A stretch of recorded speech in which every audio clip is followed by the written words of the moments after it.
Hello, world, and welcome to Creating Light with Kelsey. Today, we're talking about the art of being lost.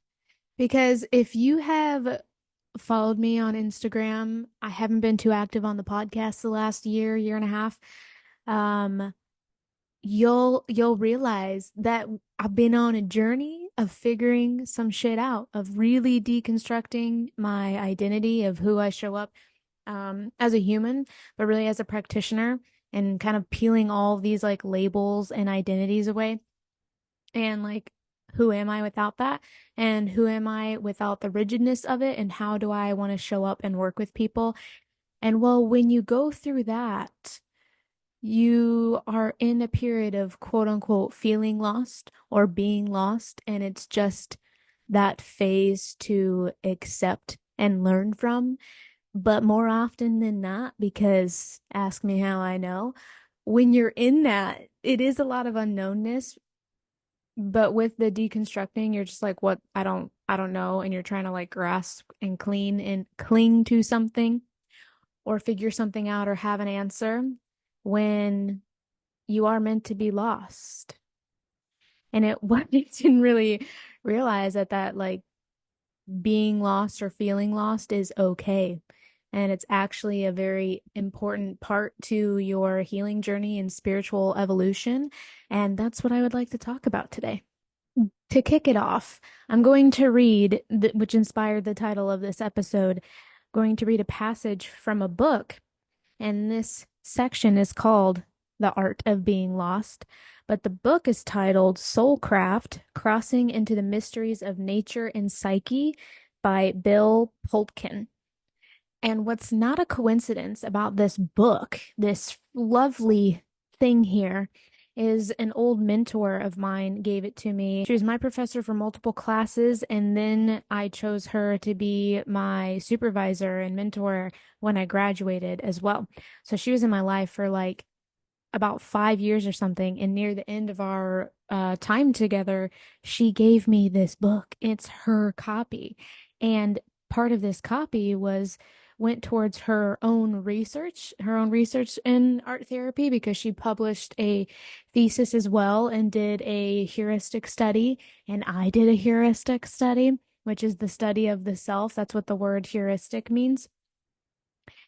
And so this book has been in my field for a while, like a couple years actually, and then I didn't end up reading it until now, until 2024. Don't you love how things like that happen? And when I've started reading it, it's blatantly obvious that this is another iteration and form in the way that Bill Poltkin works and helping people with their healing journey, their soul journey, soul evolution is how I've created my healing container.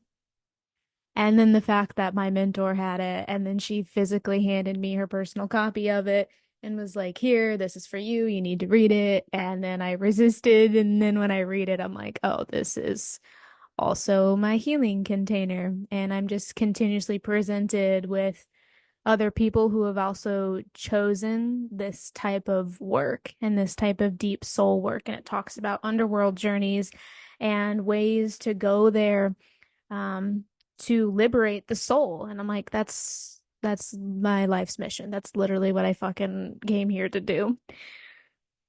And then a lovely, beautiful passage in this, though, talks about the art of being lost and how it's essential for our soul's growth and really our ego development. Okay. So actually, I'm gonna like plug in my real life experiences as I read this, because it'll be like more of an organic flow that way. But this starts on page 247 in Soulcraft. The Art of Being Lost. What does it mean exactly to be quote unquote lost? Perhaps this. We don't know how to get to from where we are to where we want to be. It's not the same as being stranded when we do know how we want to get to where we want to go, or the same as being abandoned. Being lost is not a simple problem of immobility or imprisonment. Neither is it the same as not knowing where we are. I may find myself in an unfamiliar room in a city with no idea whose home or office it is, but if I recognize the landmarks or the windows, I am in, or am in company of a trusted guide, I am not lost. I know how to get to, I know how to get from where I am to where I want to go. Or conversely, I may know where I am physically, but lost because I have no idea what I want to do next in my life or where I want to go, which we have all been there. We've all been there. We can also be lost intellectually, emotionally, or spiritually. It's not unusual to feel lost in the middle of our lives while sitting in our own living room, and it is possible to remain lost for months, years, or permanently, like lost souls. That word permanently freaks me the fuck out. Lost permanently, and that's real of what he just said. That like people can feel lost while sitting in the middle of their own living room and feel like that permanently because that's like a deep spiritual soul level of lost. And it's when we don't take the time to look inward and to discover our soul and to liberate our soul, like we will be lost because our soul is lost within and we haven't taken the time to find it, to like detangle all the layers of this lovely, say that very sarcastically there, lovely Western cultural programming. To which good old Bill here, the author of this book, talks about in this next paragraph. We might be lost without even knowing it. That's how the 17th century Spanish missionaries thought that the indigenous people that they encountered in the southwest corner, which is now known as Colorado, the missionaries named the river that runs through that country the river of the lost souls in purgatory, believing that the natives were necessarily lost because they were living without the benefits of the missionaries' religion. Who do you suppose was really lost without knowing it, the missionaries or the indigenous people? Like the missionaries, it is possible to be looking for a kind of paradise without knowing that you're already there.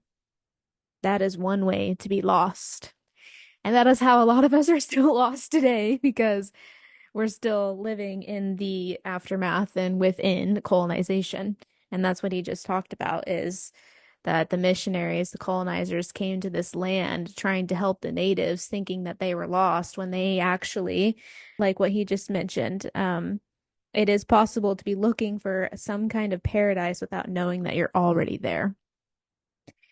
And then he continues, but being lost is not all a bad thing if you know you're lost and you know how to benefit from it spiritually. That's the kicker. Because most of the time we don't know that we're lost, and then that's how we're you know, creating our own suffering. And that's the beauty of the growth in doing this work because even though like I just, coming through a phase of being lost, like this, I'm 30 years old. This is not the first fucking time that's gonna happen, and it wasn't the first time. This was just a big one because it was it was the ending of my Saturn return. Like I fucking knew that. But I'll repeat that again. But being lost is not a bad thing if you know you're lost and you know how to benefit from it spiritually. Most of us consider being lost a bummer, highly undesirable, or even terrifying. We all have important things to do. There's not enough time in the day as it is. Thank you. And getting lost is a major fly in the ointment of success, a monkey wrench in the gearbox of progress. In the Western world, where quote unquote progress is our most important product, we are encouraged from our earliest years to know exactly where we are at all times and precisely where we are going. Yes, such knowledge is often desirable, if not necessary, but not knowing is of equal benefit. When wandering, there is an immense value in finding ourselves lost because we can find something when we are lost. We can find ourselves. Indeed, the deepest form of wandering requires that we be lost. And when he talks about wandering, he's talking about like the wandering of the soul and the deep soul work and healing journey. That's what he means by the word wandering. And again, this is where we all relate, and this is where I was at. I was like, what the hell? It's like, imagine yourself lost in your career or marriage, or in the middle of your life. You have goals, a place you want to be, but you don't know how to reach that place. Maybe you don't know exactly what you want, you just have a vague desire for a better place. Although it may not seem, although it may not seem like it, you are on the threshold of great opportunity. Begin to trust that place of not knowing. Surrender to it. You are lost. There will be grief. A cherished outcome appears to be the unattainable and or undefinable. In order to make the shift from being lost to being present, admit to yourself that your goal may never be reached. Through perhaps difficult, though perhaps difficult, doing so will create an entirely new possibilities for fulfillment. Dude, that's the thing that's like really hard accept and let go is one, obviously the surrendering to being lost, but then admitting to yourself that your goal may never be reached because that is could also be the very important part in why you are lost because whatever plan that you did have and whatever goals that you did have for your life is actually not of soul fulfilling. It could have been from something that came outside of you, this idea that you had, like family instilled into you, societal programming, Western culture ideals. And once you become more aware of yourself and then you're becoming lost and things are crumbling, what you thought was going to happen needs the space to maybe never come to fruition and to accept that. So then you have the space for something new to come in.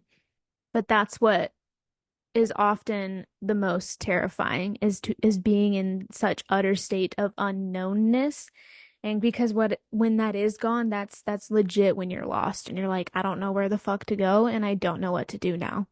But to continue reading, surrendering fully to being lost, and this is where the art comes in, you will discover that in addition to not knowing how to get to where you want to go, you are no longer sure of the ultimate rightness of that goal.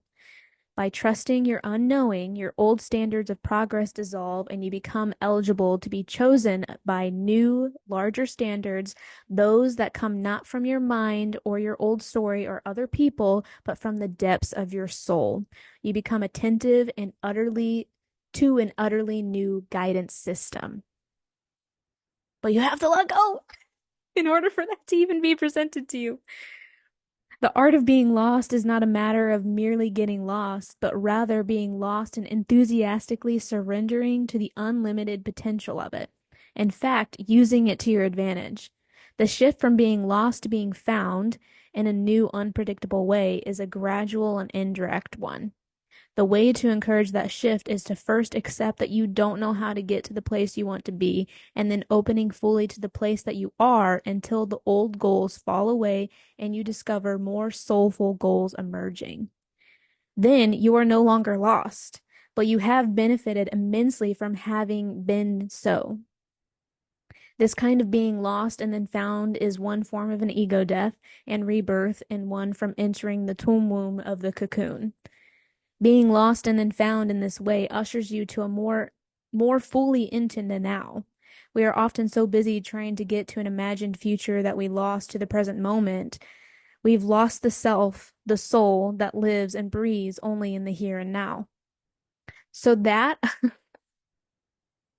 that was like all of my 2023 and like emerging into 2024 because what my goals and idea of life was so focused on beforehand was becoming an art therapist, working in that way, in that clinical way, private practice, just very like that was kind of it of and then I knew I had before I wasn't calling it a healing container, but I then it was a study. It was a research study that I created, and then I was starting to take people through it, but it was still through the lens of academia, which is very boxed in and westernized and not to its fullest potential, which was so fucking confusing because I knew this is what I was meant to be doing, guiding people through that healing, through this creation that came to me in a download and a vision, like it was greater than me than what came through.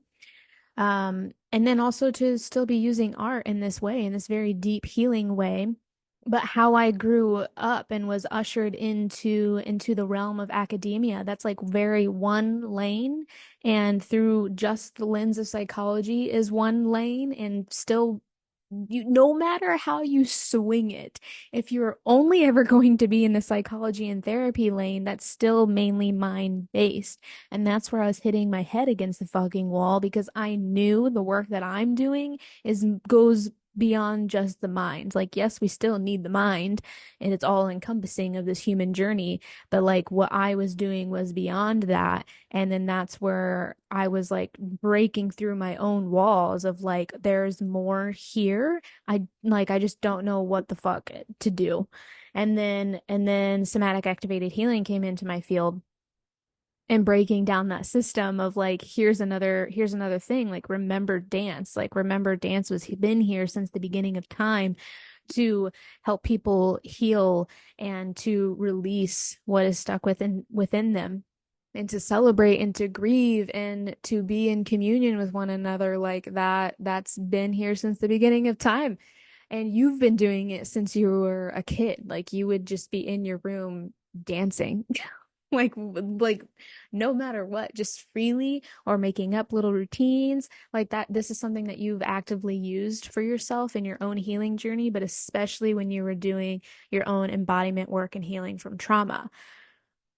Like I was realizing that when the certification came into my field of like, oh my God, this has been here all this time. And then this also takes this work beyond the mind. And now we're in the body. Now we're incorporating the heart more, and the soul. And when that happened, and when I got certified, I was like, okay, well, fuck therapy then. Like there's obviously limits here, and I could feel when I was just in private practice that my soul was dying. Not even private, it was private practice, but it was like I was contracting underneath other people still, and I was still learning. I wasn't making it my own. And most of the time I still was, we were just sitting at a table and chatting, and that's where I was losing my fucking mind. I'm like, I cannot do this for the rest of my life. I know that there's more here. Like I can take these people way deeper, but like, why is this not working? But yet I still like what I'm doing. So why do I also hate it?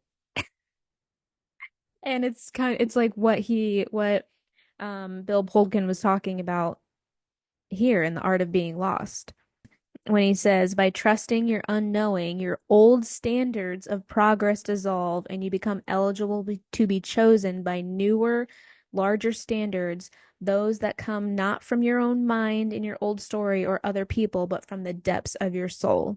You become attentive to utterly new guidance systems.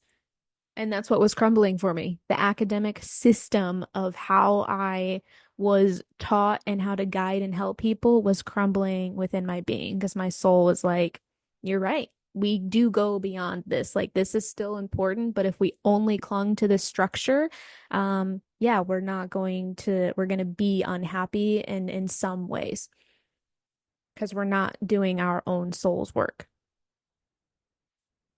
But then I was But then I let go of it. I was like, okay, I'll just not be a therapist anymore and only do this and just focus on somatic healing.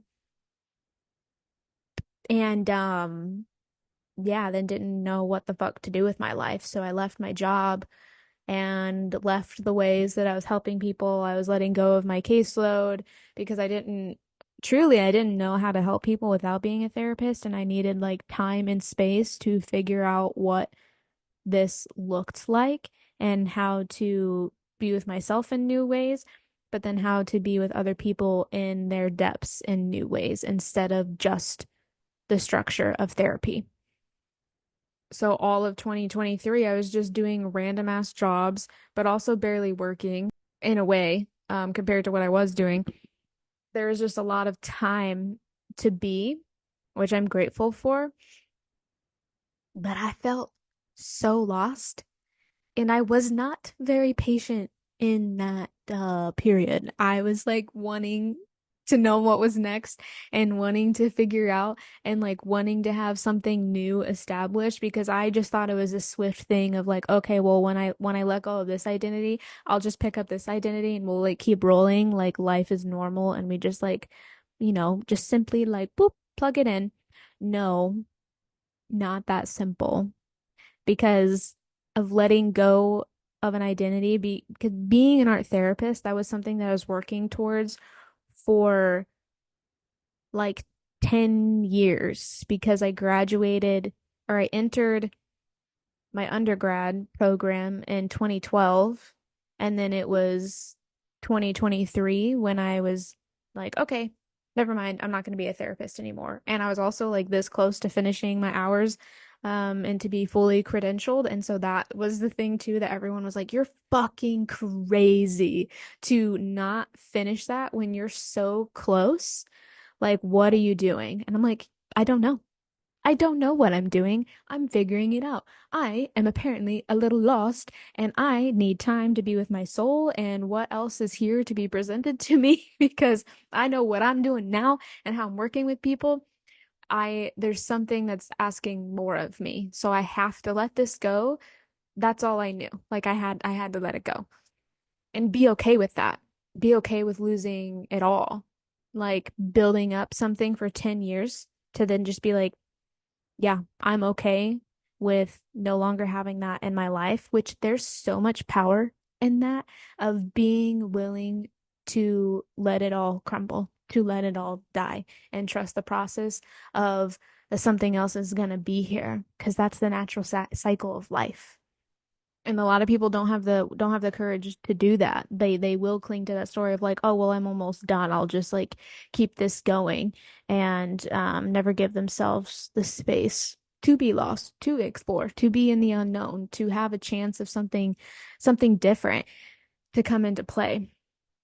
Because even with the somatic stuff, that wasn't like a simple, like I said, I thought it was going to be a simple of I'll just let go of being a therapist and then I'll do somatic healing and it'll be all dandy. Like, no.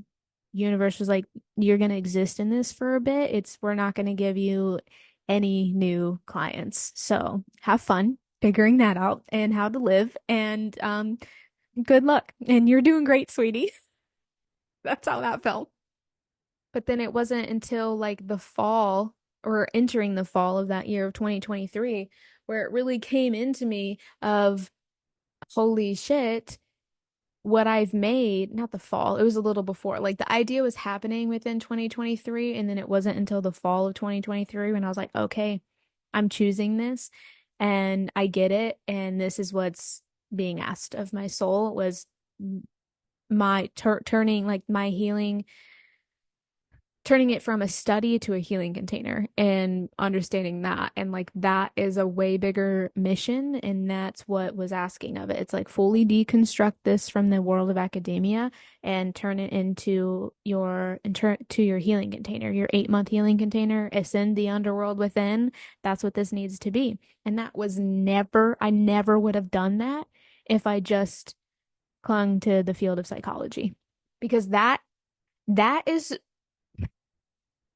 that container is bigger, way, way, way bigger than the field of psychology. And it was just never going to fit in that world. I needed to learn how to be in both worlds, which is why I'm glad that somatic activated healing came into my field to teach me how, like, hey, this gets to exist. Like, if you want, at the time I didn't, but now we have different stories. But if you want, you can be both. Like you can be a therapist, you can be a healer and like helping guide people in this way in this spiritual practitioner space instead of just wearing your clinical hat and then and understanding that getting like blasted open of new opportunities and new options and the way to work with people gave it the space to be like, oh, this is where my creation's going to exist. My healing container is going to exist in the psycho-spiritual space and not just the therapy space.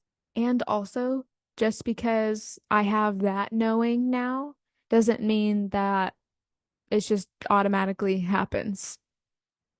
I'm still in a waiting period in that sense of just trust of like when the time comes is when it's meant to happen.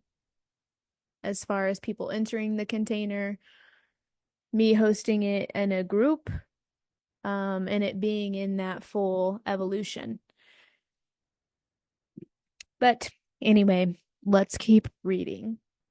So then he gives an example of like being lost. And so he talks about, so consider, for example, being lost in the woods, something few people can imagine enjoying. All of a sudden, the world has shrunk. Here you are, sitting beside a stream in a forest. You don't know which way to go home. You call out, no one answers, or only the stream, the wind, and the ravens answer. Maybe you panic, maybe you don't. It sinks in that you really are lost. Gradually, you become aware that everything you can count on is now right here, more or less within reach, and there is no guarantee there will ever be anything else. You could have spent your entire life on a meditation cushion to get to this radical place of present centeredness, and now you are here, courtesy of dislocation. Like a shipwrecked sailor on a tropical island, this is your world. What will you do with it? You've lost nearly everything you thought was important. The old goals are irrelevant, and yet here you are. Now what? This is precisely where you must eventually arrive psychospiritually for the purpose of soul initiation. You must be willing to release your previous agendas and embrace the soul's passions as you find it in the here and now. By arriving more fully in the present, through being lost and accepting it, your life suddenly suffers a radical simplification. Old agendas, beliefs, and desires fall away. You quiet down inside, and it becomes easier to hear the voice of your soul. This is why the wanderer seeks to get lost. Like that. That's what I just talked about happened for me in 2023 is I had a lot of space and just stillness and being by letting all of that go and then just doing random ass stuff. Um, and then new ideas was presented to me and new ways of my soul's work. Then he goes on to talk about the wanderer learns that there are four necessary components to the art of being lost. First, he must in fact be lost. Second, he must know he is lost and accept it. Third, he must have adequate survival knowledge, skills, physical or spiritual tools. Fourth, and the most important, he must practice non-attachment to any particular result of being lost, such as being found by a certain time or at all. In other words, he must accept his condition, relax into it, and arrive fully where he is.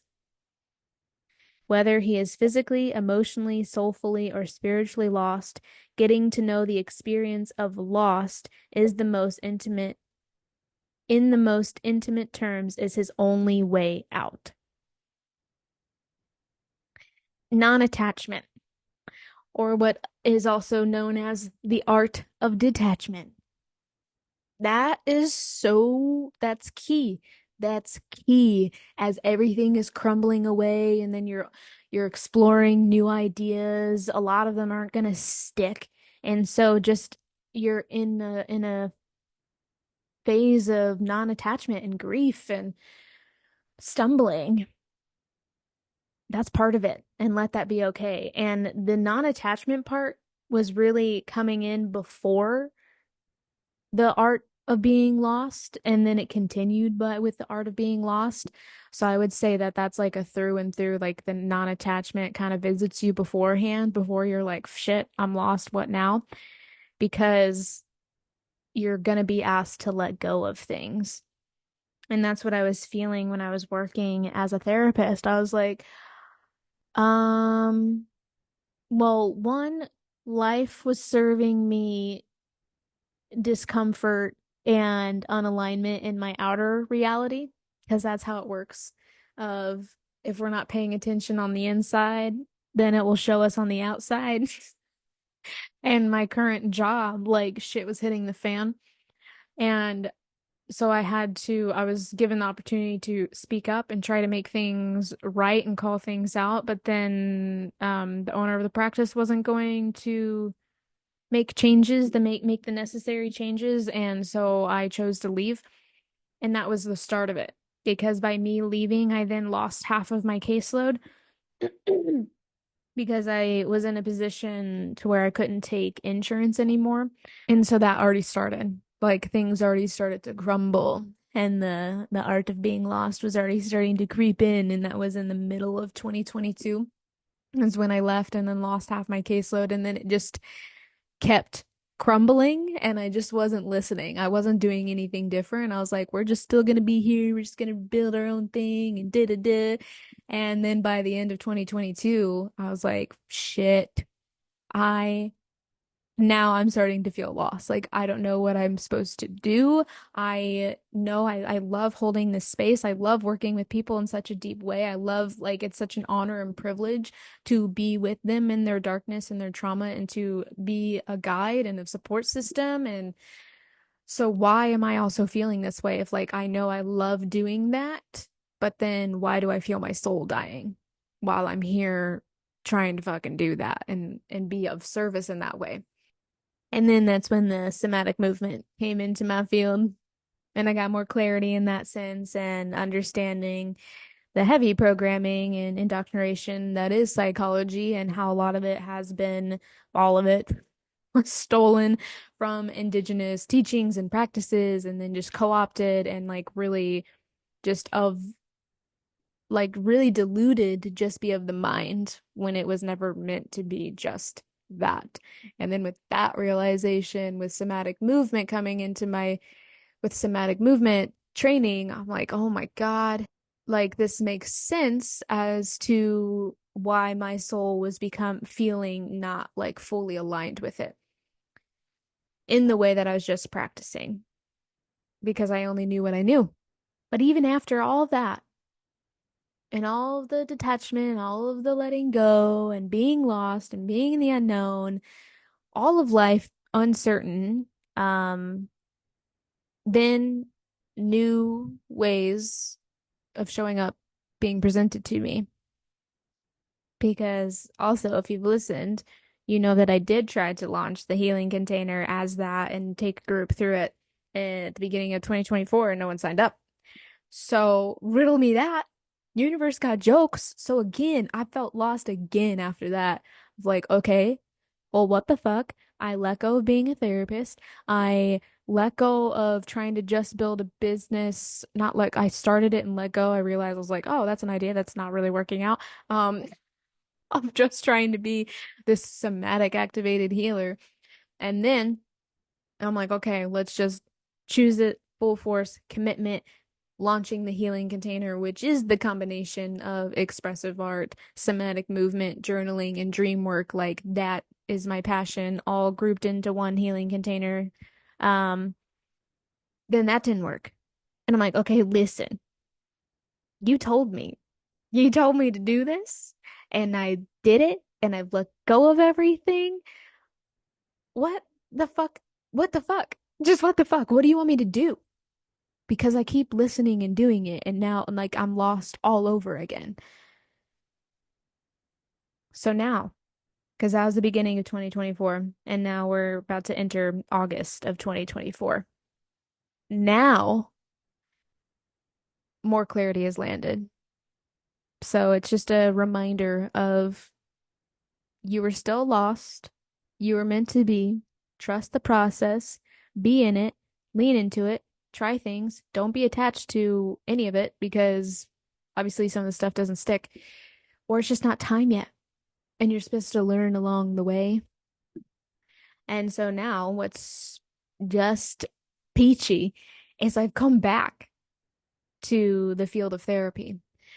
But when I was originally in the field of therapy, I was also very determined of, okay, I'm just going to be in private practice. I'm just going to do cash pay. I'm just going to be an art therapist. I'm not going to ever take insurance. La da da da da da da. I'm never going to be licensed. Because I could be both. I could be a licensed mental health counselor and a registered art therapist, board certified art therapist. I was just like, I'm not going to be the licensed part. But now it's come back around, and that's probably going to be a whole different episode for a future day. But I am. I'm finishing my hours to have my credentials and to become licensed when that was never the plan. So that's the kicker there of like until I had the space of letting it go and not being in the field and coming back into mm, just more layers of my soul work, it's like, okay, this is also part of it. And you do need to be licensed and you do need to at least have some facet. It's like obviously not my full-time thing because the healing containers still exist, but in some way to take insurance, to have one-on-one clients therapeutically, because that's also the bridge. Because then you're being more accessible to more people. And that's why it is a privilege and a gift to have both, to be in the therapy lane, to be in the spiritual practitioner lane. And you're in the middle of it and you know so much of both worlds that once you have ther therapist therapeutic clients, you can introduce them to other things.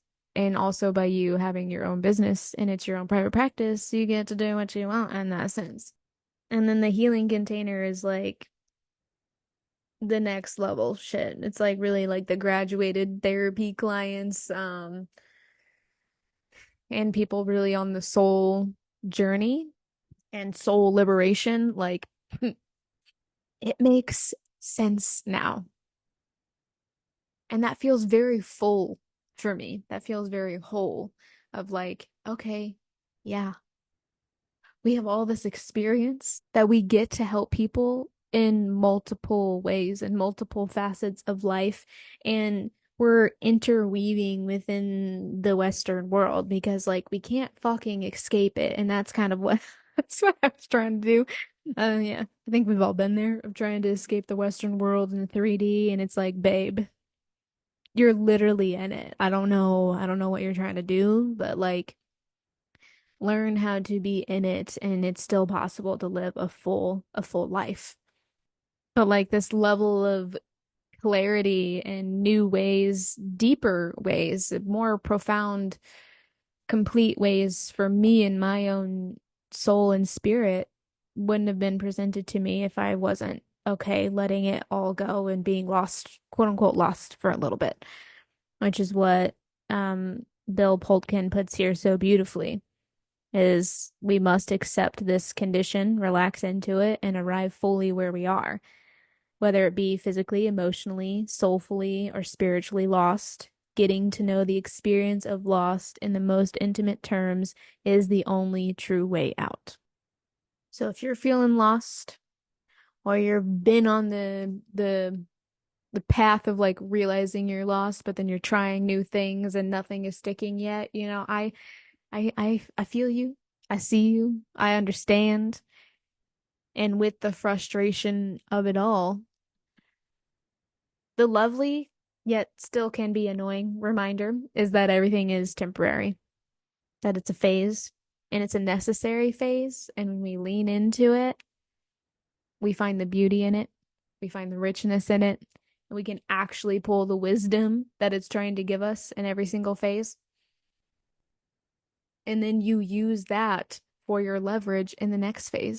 But I will put the information of this book in the show notes in case you want to read it because it is a great book, especially if you are one that's called to such deep soul work. This kind of like breaks that down and talking points of that. It's my kind of read. It's my kind of read. And I've got all these tabs in here because I'm like, oh, that's noted. Like that's mentioned in my own healing container, and I'll put that as a talking point here, here, and here. So this is like tabbed up for me to like pull on as a resource because I relate to a lot of what has been saying, and I've like personally experienced it myself in my own healing. So yeah, I'll put that in the show notes for you to read. But thank you for listening.